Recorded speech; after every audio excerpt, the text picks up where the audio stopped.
Okay, I had a quick question. Yeah. How do I go in? How do I get into this business funding? If guns blazing. I mean, what's the best approach? Is it just the phone calls? 'Cause I'm getting the leads. Mhm. I've looked at phone burner and whatnot. Is it just something I just need to make?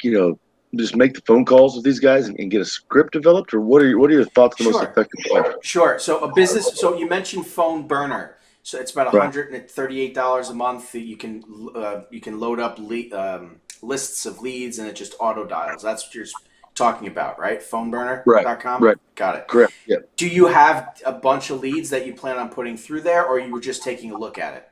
Not yet, but I came across a company that gives you access to kind of a next generation, like it's called lead fuse. Uh huh. It's probably not enough leads for lead burner, but I Yep. was just looking at that, thinking about what we kind of previously spoke about just making the phone calls, and I was wondering if that was really the most effective approach for the business funding is the telephone.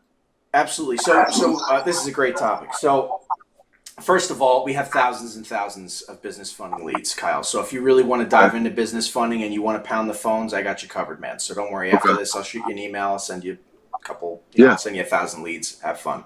All right. No. Yeah. Yeah. So with that being said, real estate investment funding and business funding differ in our marketing approach to Okay. some degree. You can absolutely gather leads online for business funding. The mistake people make is that they think all they have to do is send an email. Hmm. Whereas with real estate, you can shoot the message, shoot out the email, and get some traction. With business funding, they're higher contention. You have businesses who, once they put their information out there, a business says, I'm looking for funding, whatever. Somebody collects that data. That data enters a book of business. That book of business ends up getting sold or bought out by another lender. That eventually goes into the hands of a lead salesperson or company, and then Hmm. that business is going to be getting cold called for the next decade about Right. funding. So Okay. that's how it works. That's why these people, when you call up somebody about business funding, sometimes it can be like, "Never call me again, leave me alone," burning a fire. They're just angry. It's because they get harassed, right? And so, not one person harassing them; it's a multitude of people. So that's why that can happen. So you're right. You've got to get on the phone. You've got to Okay. get on the phone with these clients, and I see your hand just raised there, Mark. But you've got to get on the phone. It's very important, and talk to these people, and just figure out what's going on. Here's a few for instances. So if you call up and you say, "Do you need money for your business?" They're going to hang up on you, right? Hmm. "Do you have Okay. time to talk to me?" They're going to hang up on you. Mhm. You've got to push through barriers. Were you on last week's call, Kyle? I was. I was. Awesome. So you heard a little bit about that. You've got to Right. push through barriers. You've got to be, you know, listen. You may not remember me. I do follow up with you from time to time. You always want to say that. You never want to be brand new, calling out of the blue, whatever. That you're just wasting time, right? Get the ball rolling. Push through the barriers. Say, listen. Here's the bottom line. You probably get a lot of calls about funding. I'm calling you today. I'm on your website. I'm taking a look. I see you're in construction. Do you need money for new materials? Do you need new hires? Do you have new jobs? You need to bid on a new job, whatever it is. What are your needs for this year? Are you Right. growing? Are you in trouble? What's going on? Like, get to the bottom line. How can I help you? How can I Okay. help you? You know, you're a pharmacy, right? We all know pharmacies are booming during COVID, right? I can assist you. I can put money in your pocket. We can scale your business. Right now is the time to do it while it's hot. Let me get a quote in front of you, right? Let's put some Sure. cash in your pocket. Don't dig into your own capital, right?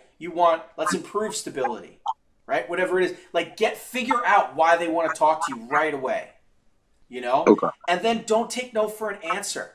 I don't like you, Kyle. I don't like the fact that you're calling me. Never call me again. Leave me alone. That Hmm. reminds me of a story, and it ends with me giving you money. Let's talk about it. Like, you know what I mean? Like, you can't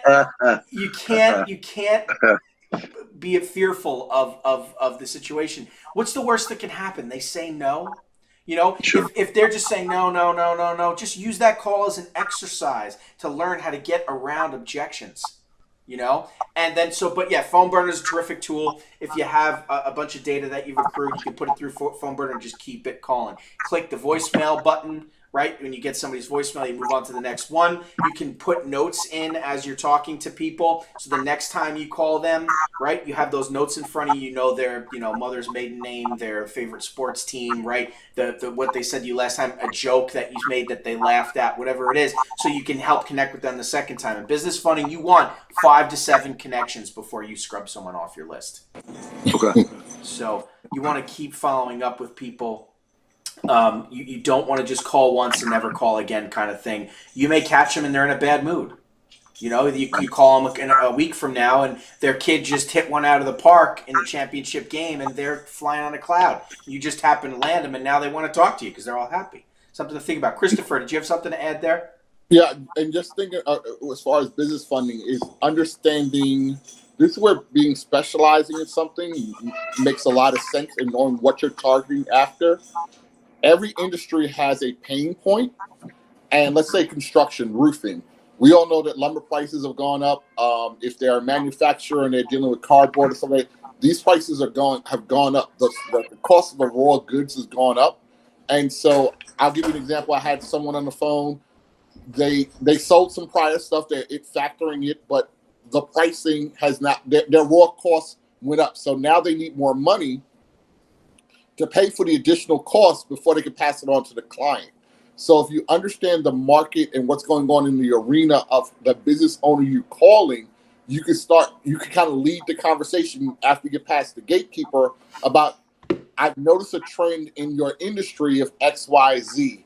We have some solutions to help. Do you have, do we have a few minutes we could talk about it? So if you kind of gear your messaging towards what the problem is, you'll probably get more daylight opposed to, oh, I got $50,000 for you, and it's just a random generality. So if you could do a little bit more market research on your business prospects, know who they are, know their website, look up their LinkedIn profile, you can start tailoring your initial conversation about things that are interesting to them, and then that should get them to start talking to you.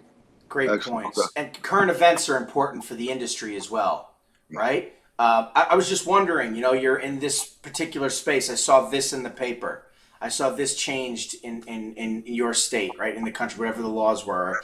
I saw this business was recently, highlighted, and they had great success in this area. Have you converted to that model? Or are you looking to expand towards that? Like something topical where they get to be the expert and start talking. People love to talk. People love to be heard, right? It makes them feel like they know it. Perfect. You got the ball rolling, and quickly cut through the BS to get to a point where you can gather the right bit of information and quickly spin that bit of information into a web that they're interested in, right? So you can get the ball rolling. If you call in and, hey, here's my 45-second intro, click, right? Can we talk? I don't know if you're busy or not, but do you have time to talk to me? Click. I offer great funding opportunities. We have the lowest prices in this, and if you work with me, free and the best, and you want it, click. Nobody's interested in a commercial. You've got to figure out their needs. You got to get to the bottom line. You got to push through the barriers and find in that short window, something that they're interested in, and then hold on to that. Get your way in the door. Get more information. And if you can do that, you'll succeed. So great points, Christopher, and overall. But Kyle, do me a favor. Shoot me an email. I'm going to respond. I'm going to load up your phone burner. Okay? Okay. Perfect. Appreciate it. Thank you, sir. You got it, brother. Yep. Mark, your hand is raised. Did you have a question about this topic? I just wanted to somebody repeat the phone burner, yeah, what sure. the website was or something like that, because I'm interested in getting Absolutely. So phoneburner.com. It's a great tool. It is a little bit expensive. It's like $138 a month or something like that. But really, it's for people who have a book of business. You have a lot of leads. You want to do your callbacks, and it's just kind of at a point where you have a lot of people to call, and dialing takes up time. So if you sit there and you just dial each number, you're wasting a lot of time. But PhoneBurner, you can create a spreadsheet. You can upload that spreadsheet into PhoneBurner, first name, last name, email address, phone number, whatever it is. And then you can take that, put that in there, and then it's an auto dialer. So it'll have like like a one sheet showing you the contact information, and then have like a little area for notes, and you'll see who it's calling each time. There'll be a little button there to leave a voicemail, hang up, click skip, whatever it is, and it's automatically dialing. If you reach the voicemail, you click the voicemail button that's pre-recorded, you move on to the next call, right? If you're talking, you can type in notes in the notes section for the call. After it's done, right, you can leave a note for yourself to check the notes and get back with that person, click next and move on. It helps you move faster, a lot faster. I mean, I used to work on a sales floor doing business funding. I mean, when I first got started, I was making 500 calls a day. Right. Once I had an active book of business and I was closing deals and I had clients, it was more like 250 calls a day, because you just don't have the time to dial. And of course, you're getting further in your conversations with people. But that's what it takes in business funding. I mean, you need to pound that phone. I was doing my email blasts on top of it, right, to gather interest, but I got on the phone with them. Right. It's all about getting on the phone in that space. So terrific tool. I call anybody here who's just getting started, who's just getting some leads going, don't get phone burner. You don't need it. Anybody who's diving really deep into business funding, right? Anybody who's got a bunch of leads and a bunch of contacts and you're looking to just pound, now it's time for phone burner, right? Terrific tool, definitely a great tool.